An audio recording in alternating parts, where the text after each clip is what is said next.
Social media पर कई तरह की खबरें ऐसी भी वायरल होती हैं जिनमें जरा सी भी सच्चाई नहीं होती है।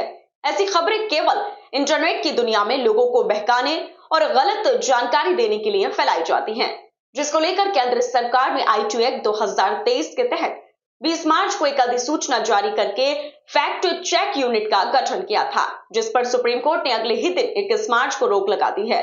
कोर्ट ने बॉम्बे हाई कोर्ट के फैसले तक फैक्ट चेक यूनिट के नोटिफिकेशन पर रोक लगाने का आदेश दिया है और कहा है कि ये रोक तब तक लागू रहेगी जब तक कि बॉम्बे हाई कोर्ट में इस यूनिट के सेटअप के खिलाफ डाली गई याचिकाओं का निस्तारण नहीं हो जाता। कोर्ट ने टिप्पणी करते हुए यह भी कहा है कि इससे अभिव्यक्ति की आजादी के अधिकार की अवहेलना हो रही है। जानकारी के मुताबिक सरकार ने 20 मार्च को फैक्ट चेक यूनिट यानी कि FCU की अधिसूचना जारी की थी। ये fact check unit information technology amendment rules 2023 के तहत बनाई गई थी। अगर इसके काम के बारे में बात की जाए तो इसका काम सोशल मीडिया पर पोस्ट की जाने वाली चीजों पर नजर रखना है। IT नियम में किए गए संशोधन के मुताबिक अगर FCU केंद्र सरकार से जुड़ी किसी जानकारी को फर्जी पाता है तो उस जानकारी को सोशल मीडिया प्लेटफॉर्म को हटाना होगा। यदि ऐसा नहीं किया जाता है तो सोशल मीडिया प्लेटफॉर्म पर कानूनी कार्रवाई अमल में लाई जाएगी। लेकिन इससे पहले ही इस पर सुप्रीम कोर्ट का चाबुक चल गया और अगले ही दिन 21 मार्च को कोर्ट ने इस पर रोक लगा दी। इस मामले में सुप्रीम कोर्ट ने 20 मार्च के हाई कोर्ट के रोक न लगाने के फैसले को रद्द करते हुए कहा कि बॉम्बे हाई कोर्ट में नए IT रूल्स को चुनौती देने वाली याचिकाओं पर सुनवाई होनी है। इसमें मुख्य तौर पर बोलने की आजादी का मुद्दा उठाया गया है। CJI DY Chandrachud, justice JB Pardiwala और जस्टिस मनोज मिश्रा की बेंच ने कहा कि हम इस केस में मेरिट पर कुछ नहीं कहना चाहते। इस पर फैसला हाई कोर्ट को करना है।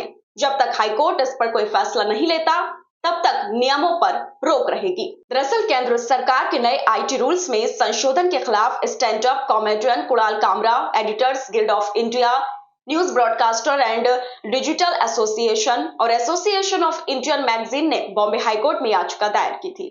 याचिका में कहा गया कि FCU सोशल मीडिया कंपनियों को केंद्र सरकार के बारे में ऑनलाइन सामग्री की सेंसरशिप लागू करने के लिए मजबूर करेगा।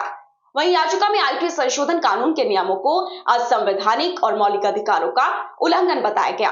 एडिटर्स गिल्ड का कहना है कि फर्जी खबरें तय करने की पूरी शक्ति सरकार के हाथ में आ जाएगी, जो कि मीडिया की आजादी के विरोध में है। बहरहाल अभी भी फैक्ट चेक यूनिट का मामला बॉम्बे हाई कोर्ट में लंबित है, क्योंकि इस मामले पर बॉम्बे हाई कोर्ट की खंडपीठ में दोनों जजों की राय अलग अलग थी, जिसके बाद इसे तीसरे जज के पास विचार के लिए भेजा गया था। इसके बाद भी याचिकाकर्ताओं ने सुप्रीम कोर्ट का दरवाजा खटखटाया था, जिस पर सुनवाई के दौरान सुप्रीम कोर्ट ने कहा है कि इस मामले में नागरिकों की अभिव्यक्ति की आजादी से जुड़े बड़े संवैधानिक सवाल शामिल हैं, जिन पर विचार करना बेहद जरूरी है।